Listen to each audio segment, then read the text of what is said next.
যখনই আমি বাসে চাপলাম, কাছাকাছি যখন পৌঁছে গেলাম বাড়ির, ঠিক তখনই মনের ভিতরে এতটা আনন্দ লাগছিল কি বলবো।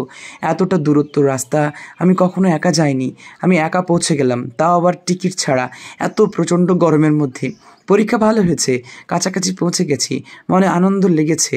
এখন শুধুমাত্র একটু রেস্ট এবং দীর্ঘ একটি ক্লান্তিকর যাত্রার শেষ হতে চলেছে। বাড়ির আশেপাশে আসতে প্রকৃতির ছোঁয়া পেতে শুরু করলাম। ধীরে ধীরে আসতে শুরু করলো শালিমার স্টেশনের দিকে। আমরা এখন হাওড়াতে পৌঁছে গেছি। শুধু স্নিগ্ধতার স্বাদ পেতে শুরু করেছি, বাড়ির আসার স্বাদ ফিরে পেতে শুরু করেছি।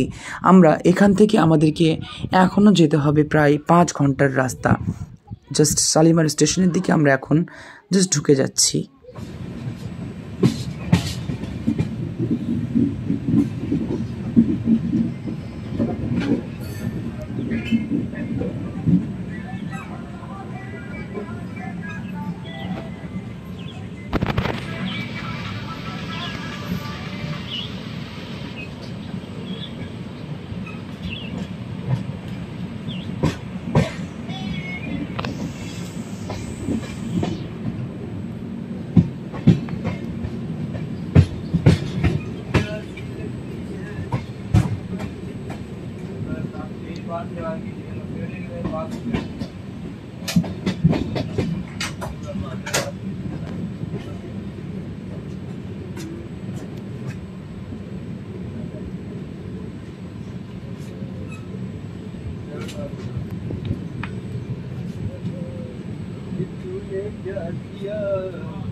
রাস্তার দুপাশে বড় বড় সব কলকারখানা। বই পড়েছিলাম হাওড়া জেলাতে বড় বড় সব কলকারখানা রয়েছে। এখানে পাট শিল্প হাওড়া জেলায় ভারতবর্ষের বিখ্যাত, তাই এখানে পাট শিল্প রয়েছে। এর পাশাপাশি আরও কেমিক্যাল শিল্প থেকে শুরু করে বিভিন্ন শিল্প স্থানগুলো এখানে গড়ে উঠেছে।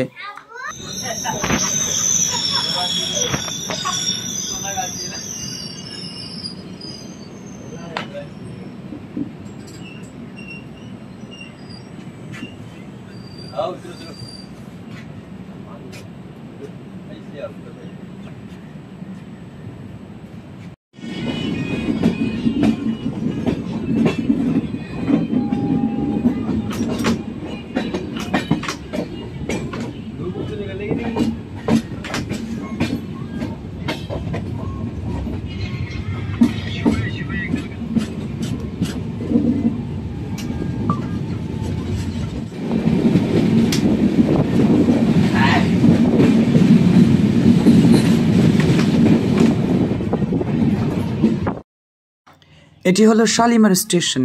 শালিমার স্টেশন থেকে আমরা এখন হাওড়ার উদ্দেশ্যে হাওড়াতে যাচ্ছি। সেখান থেকে ডিরেক্টলি ট্রেন ধরব এবং সেখান থেকে আমরা চলতে শুরু করব আমাদের বাড়ির উদ্দেশ্যে। হাওড়া শালিমার স্টেশন থেকে আপনি ডিরেক্টলি কোনো রকম বাস পাবেন না।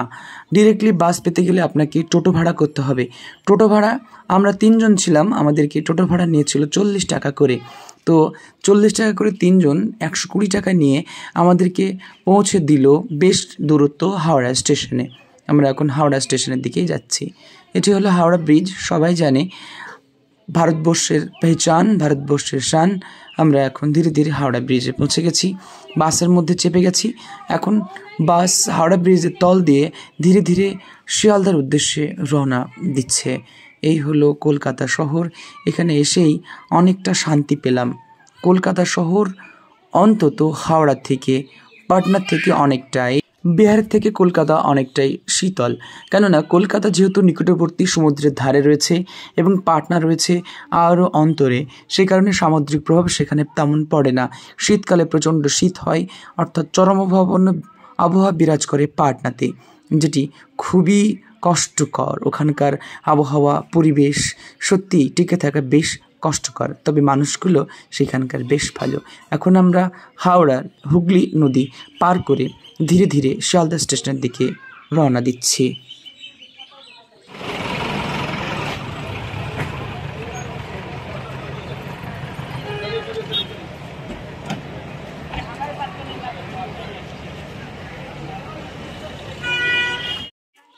চেপে গেলাম ট্রেনে বাড়ির উদ্দেশ্যে। ধীরে ধীরে আস্তে আস্তে কৃষ্ণনগর সিটি ট্রেন ধরে এখন আমি মুর্শিদাবাদের দিকে রওনা দিচ্ছি। মুর্শিদাবাদের নওদা ব্লকে যে বেলডাঙ্গা রয়েছে সেখানে আমার বাড়ি, এবং সেখানে আসার জন্য আমাকে কৃষ্ণনগর সিটি ট্রেন ধরতে হবে, এবং সেখান থেকেই আমি রানাঘাট হয়ে কৃষ্ণনগর হয়ে সরাসরি পৌঁছে যাব পলাশী, এবং পলাশী থেকে আমি বাস ধরে আমার বাড়িতে পৌঁছাতে পারবো। আমরা এখন কৃষ্ণনগর সিটিতে এসে পৌঁছালাম। খুব বাড়ির কাছাকাছি এসে খুবই ভালো লাগছে। বাড়ি গিয়ে স্নান করব, ঘুম লাগাবো এবং মায়ের হাতের রান্না খেয়ে একটি দীর্ঘ ঘুম দেব, এই আশাতেই বুক বেঁধেছি।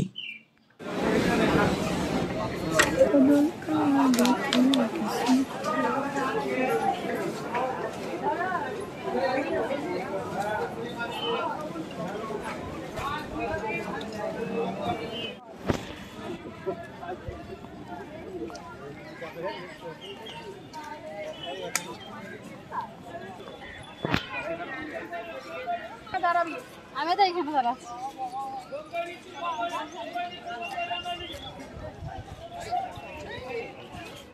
পলাশীতে চেনা জায়গাগুলো দেখে কতটা মনের ভিতরে শান্তি আসছে।